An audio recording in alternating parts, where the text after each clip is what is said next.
Olá pessoal, sejam muito bem-vindos ao nosso canal Momento Blessed com Drica Silva.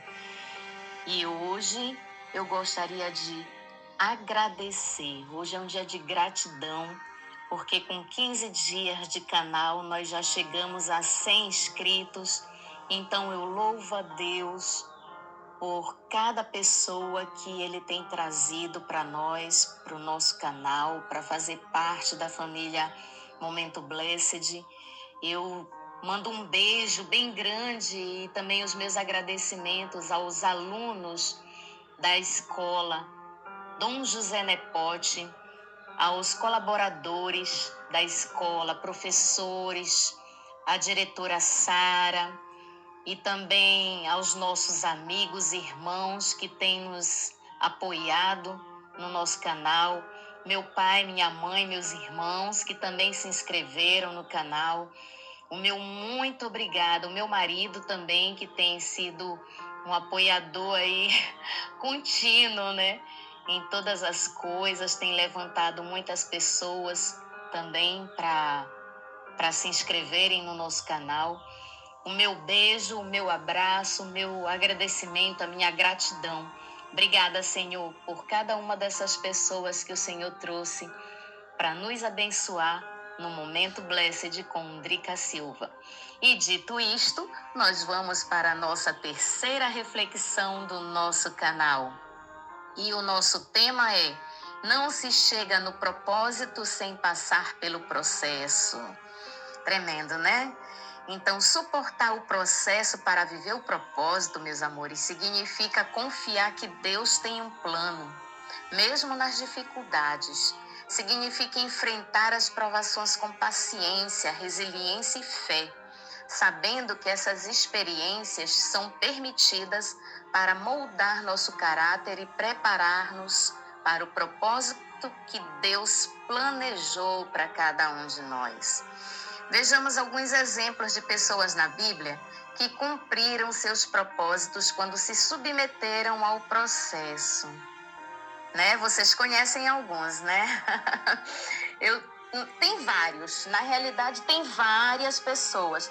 Eu separei aqui três, né? Que para mim são pessoas chaves, né? Abraão, por exemplo. O Abraão, ele foi chamado por Deus para sair de sua terra e de sua parentela e ir para uma terra que ele, o Senhor, lhe mostraria. Já pensou? Se Deus chega para você, né, e diz: Maria, João, Felipe, Isabel, Isabela, Lucival, Margarida, André, Josemi, né? Se Deus chama você pelo nome, né? E diz: olha, sai da tua parentela e vai para uma terra que eu vou te mostrar. Ou seja, ele não sabia nem que terra era, né? Mas, pela obediência e por ouvir a voz do Senhor, ele pegou a estrada dele e foi, e peregrinou por terra alheia. Ele teve seus erros, teve seus acertos, passou por desertos e provas, as quais mostrou que até ele ser moldado no processo de Deus, ele usou de mentiras para que não o matassem. Vocês que conhecem a história sabem, né? Que Abraão mentiu dizendo que Sara era sua irmã para que ele não morresse e o rei se agradasse tudo e deixasse ele por ali. E ali ele, em algum momento ali, até no Egito, ele enriqueceu ilicitamente, né? Porque ele ganhou um monte de coisa, né? Através da mentira. E quando a gente adquire coisas usufruindo de mentira, de coisas erradas, isso não é bênção de Deus, né? Isso não prospera, né? Então, o segundo ponto também foi ele dormir com a escrava de Sara, né? Porque Sara não conseguiu esperar o tempo do Senhor para a promessa se cumprir.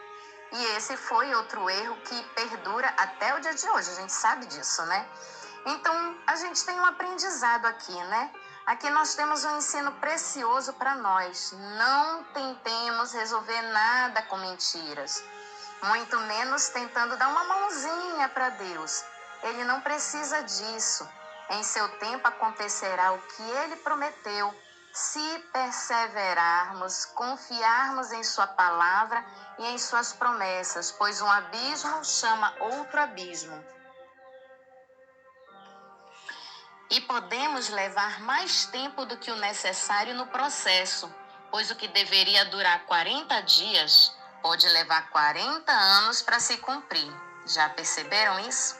A gente tem um exemplo bem clássico, né, na Bíblia acerca disso, né? De incredulidade, de desobediência, de uma série de coisas, né? Então, quando Abraão entendeu e se submeteu ao processo que ele tinha que passar, ele avançou.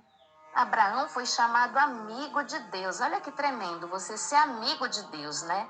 Então, após o processo, o propósito se cumpriu.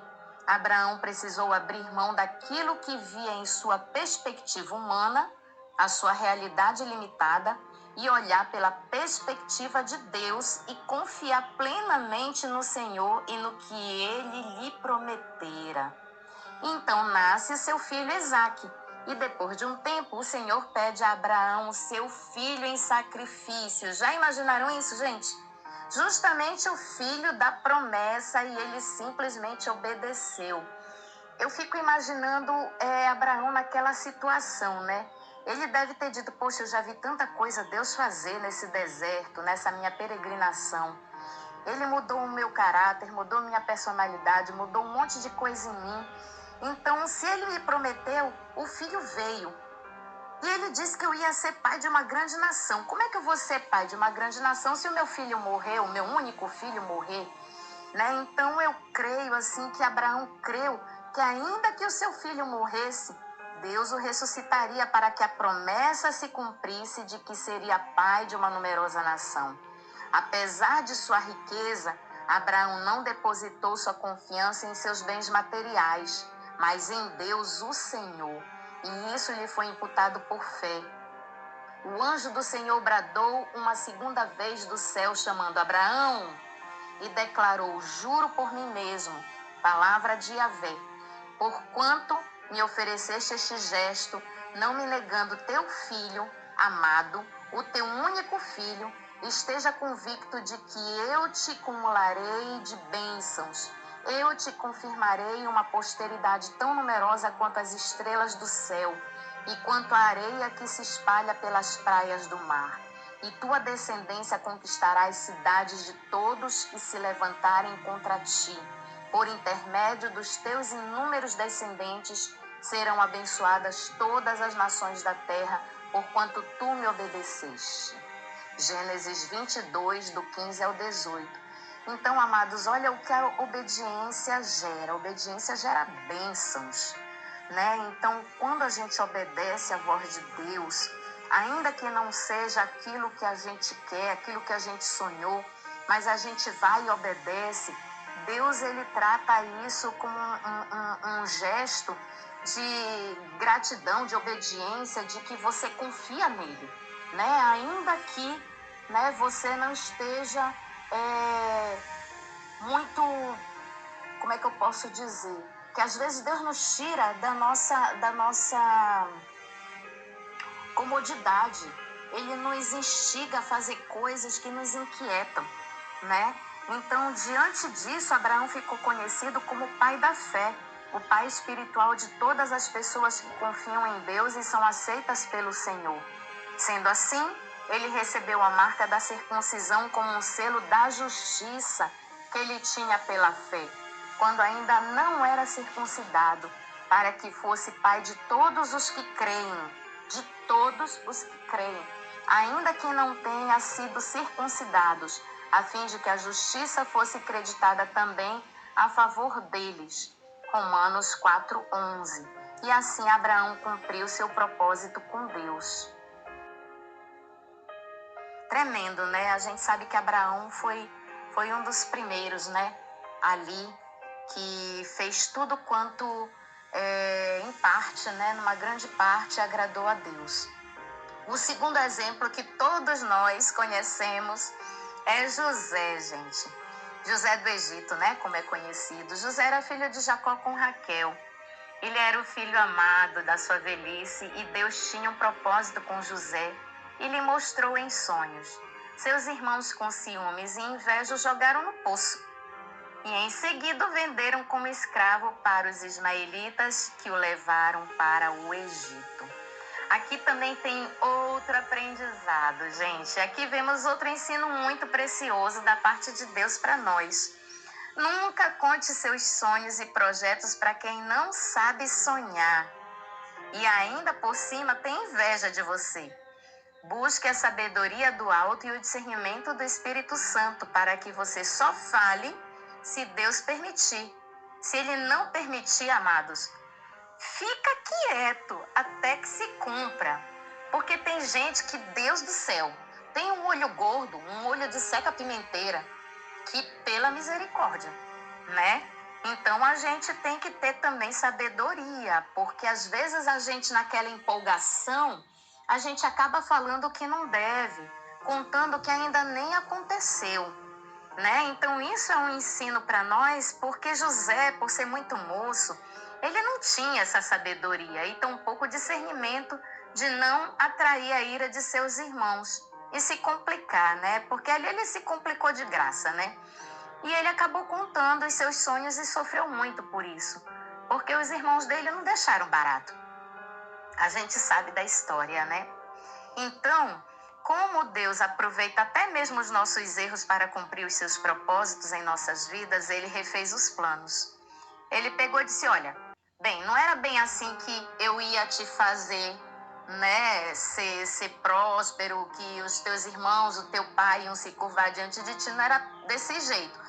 Mas já que você errou, já que você fez isso e contou, né, você foi parar no Egito, vamos, né, mudar aqui os planos e vai dar tudo certo, né?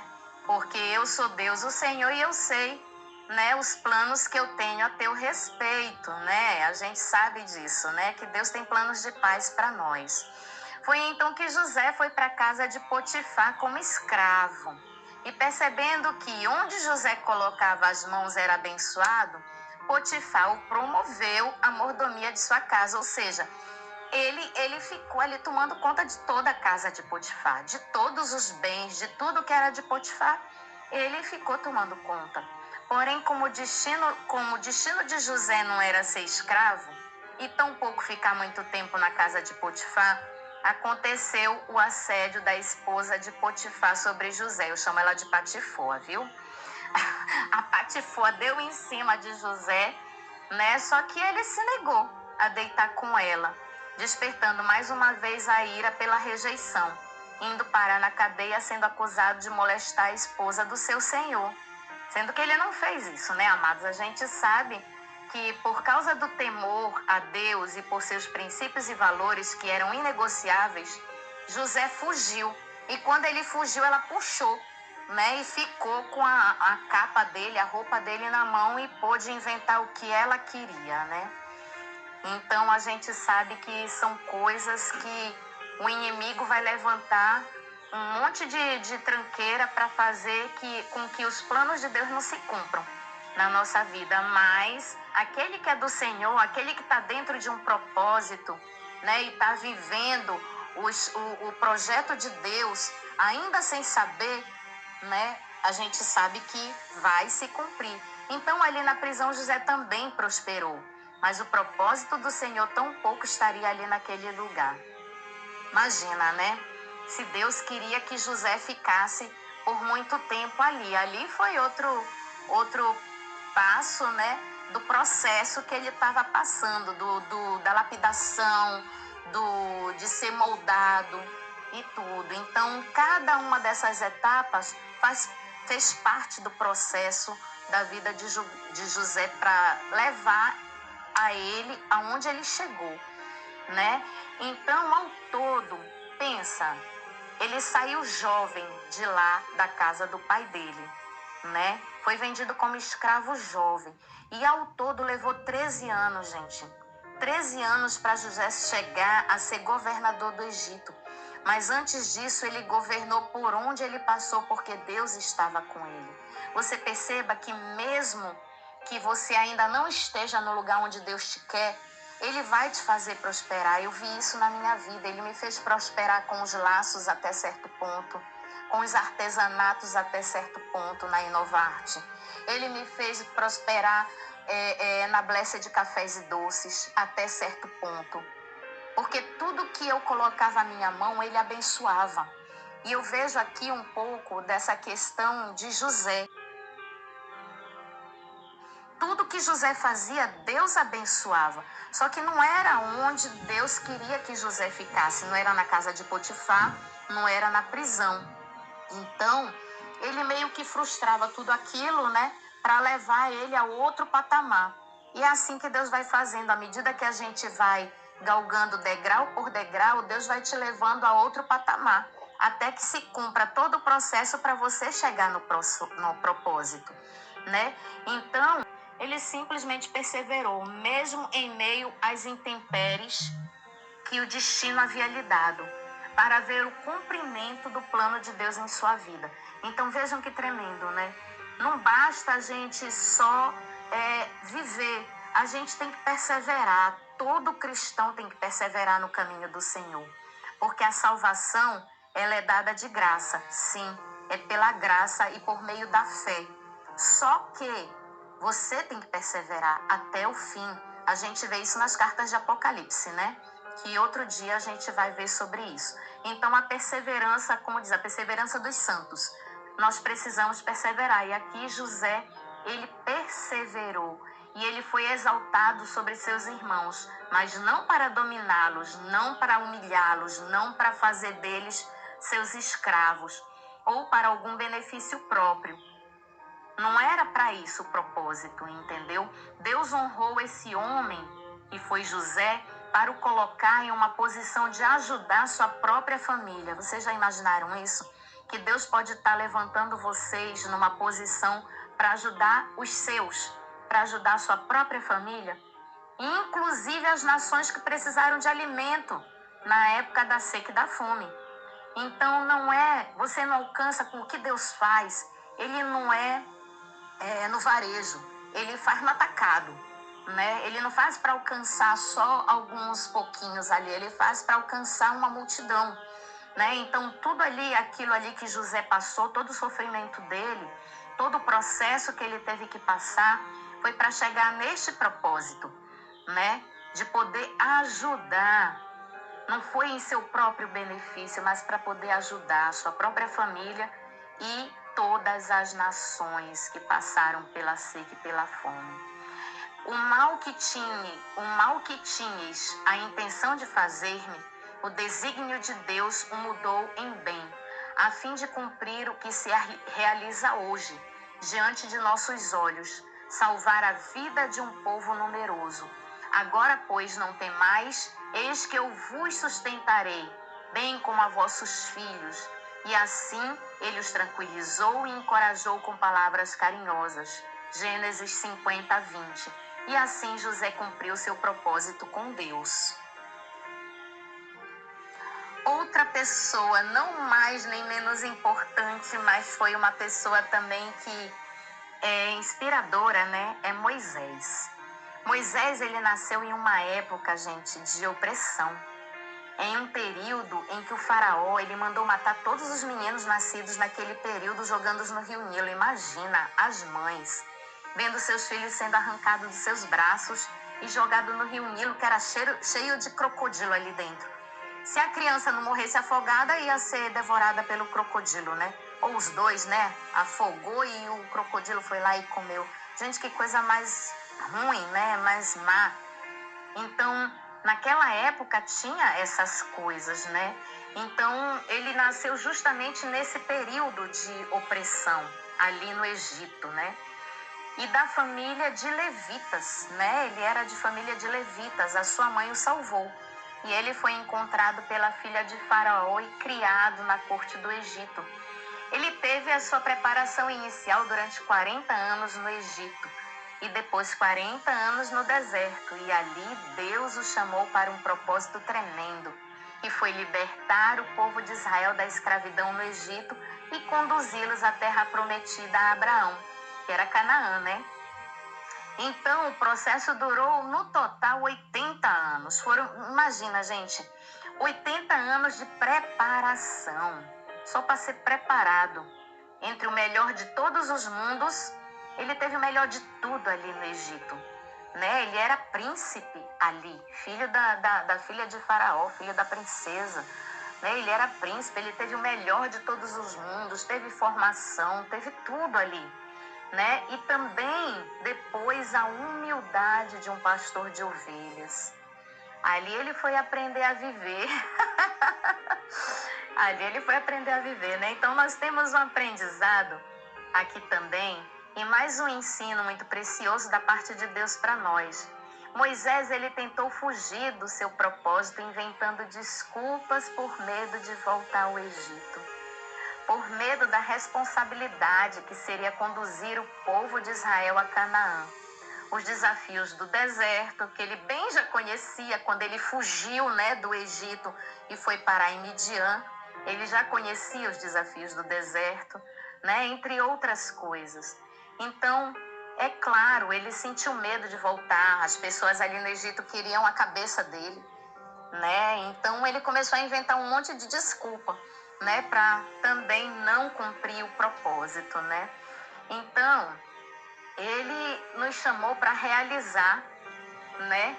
E aí, ele simplesmente, tudo que Deus nos chama para fazer, ainda que a gente coloque uma desculpa, coloque uma coisa, faça um atrasozinho ali no processo todo, né? Tem aqui no lugar de 40 dias o processo vai durar 40 anos, né? Ainda assim, né, a gente sabe que Deus ele vem com uma proposta que mais convincente para nós, porque ele nos atrai com um amor tão grande, com um amor tão generoso, com uma bondade tão tremenda, que não tem a gente é rendido ali, a gente se sente constrangido por aquele amor, né? E o caminho que ele mesmo prepara para nós. Então, a gente sabe que por mais que a gente fuja, um momento a gente se rende, né, a esse amor tão grande de Deus por nós. Porém, amados, nós temos o livre-arbítrio de dizer que não queremos fazer parte dos seus planos. Dizer, Senhor, olha, eu não quero isso para mim, não foi isso que eu planejei, não é isso que eu quero, né? E não foi isso que eu sonhei para minha vida. E eu tenho certeza, sabe, gente, que Deus, ele vai respeitar. Ele vai respeitar a sua decisão, a sua opinião. Sabe por quê? Porque o Espírito Santo, ele é gentleman. Ele é cavalheiro, ele respeita, ele bate antes de entrar. Ele só entra se você abrir. Ele não força você a nada, ele não te obriga a fazer nada que você não queira fazer. E as coisas, eu creio que tem que ser feitas por amor, né? Quando você faz as coisas por amor, é notório quando você faz as coisas para Deus por amor. Só que Deus respeita, entendeu? Sabe por quê? Porque se você disser que você não quer fazer parte deste propósito, Deus, ele vai encontrar outra pessoa que queira, entendeu? Ele vai encontrar outra pessoa que faça com excelência aquilo que você não quis fazer. Só tem uma coisa: se eu e você não entrarmos no propósito de Deus, não passarmos pelo processo para chegarmos ao propósito, só tem uma questão aí, né?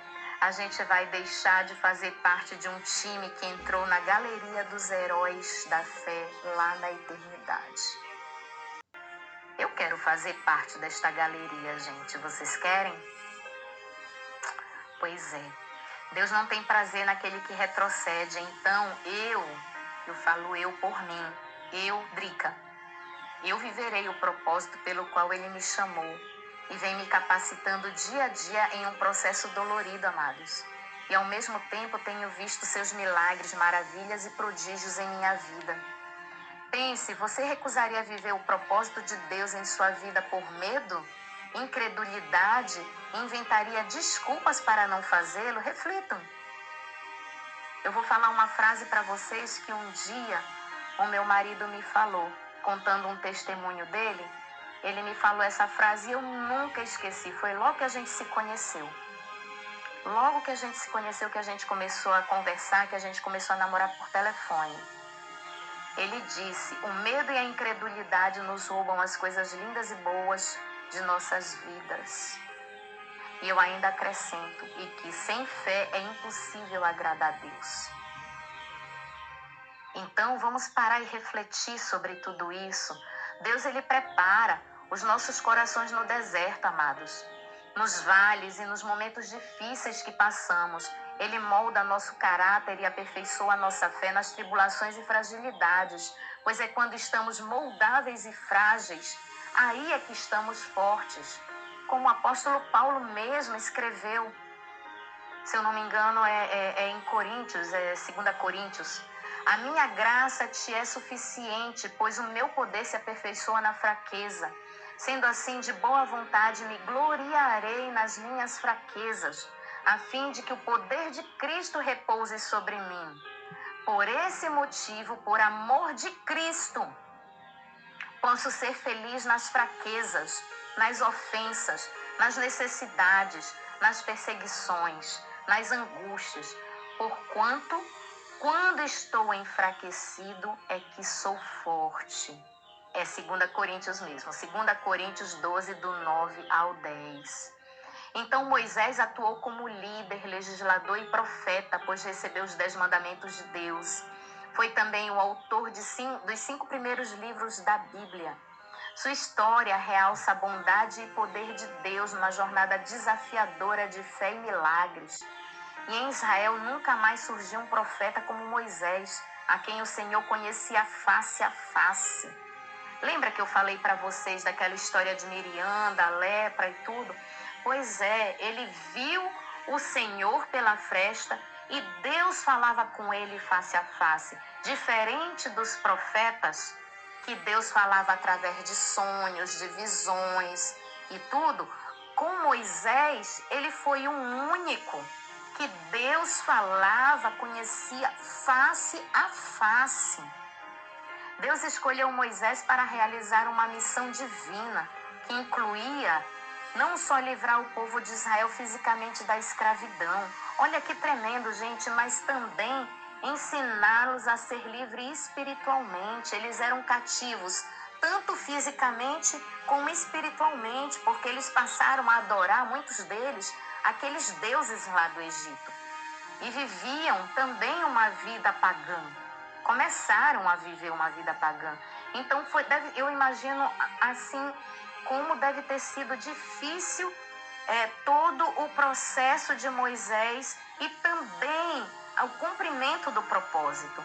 Porque aquele povo foi difícil, gente. Deus me livre, aquele povo foi muito difícil. E assim Moisés cumpriu o seu propósito com Deus. Amados, não tente apressar as coisas e nem fazê-las do seu jeito. Aprenda a ser paciente.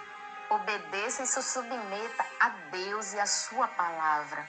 Viver o propósito de Deus para nossas vidas exige que estejamos dispostos a passar pelo processo de transformação. Assim como Abraão, José, Moisés e até mesmo nosso próprio Senhor Jesus. Cada um de nós enfrentará desafios que servem para moldar o nosso caráter e fortalecer a nossa fé. Lembrando que a perseverança nos leva a alcançar aquilo que Deus planejou. Podemos ter paz e confiança no processo, porque a gente sabe que quem está no controle de tudo é o Senhor.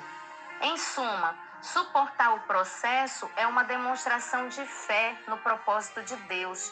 Ele sabe o que está fazendo, mesmo quando não entendemos os motivos das nossas provações. Que possamos lembrar sempre de Romanos 5, do 3 ao 5, onde Paulo diz que mas não somente isso, como também nos gloriamos nas tribulações, porque aprendemos que a tribulação produz perseverança. A perseverança produz um caráter aprovado, e o caráter aprovado produz confiança. E a confiança não nos decepciona, porque Deus derramou seu amor em nossos corações por meio do Espírito Santo que Ele mesmo nos outorgou. Que essa esperança nos mantenha firmes, sabendo que Deus está conosco em cada etapa dessa jornada chamada vida. Agora reflita, amados, sobre tudo que você tem passado desde sua infância e me diga com sinceridade, você acha que tudo é obra do acaso? Ou tem algo mais que você nunca havia parado para pensar e refletir? Eu gostaria que você refletisse sobre isso, né? Porque não se chega no propósito sem passar pelo processo. Quantos de vocês estão dispostos a fazer renúncias, passar pelo processo para chegarem no propósito que o Senhor tem para cada um de vocês? Deus é soberano e na hora certa, meus amores, tudo mudará. Nada que passamos é vão ou passa despercebido aos olhos do Pai Celeste. Submeta-se ao processo e você chegará fortalecido no propósito que Deus tem para a sua vida. Em nome de Jesus, amém? Um beijo no coração e God bless you!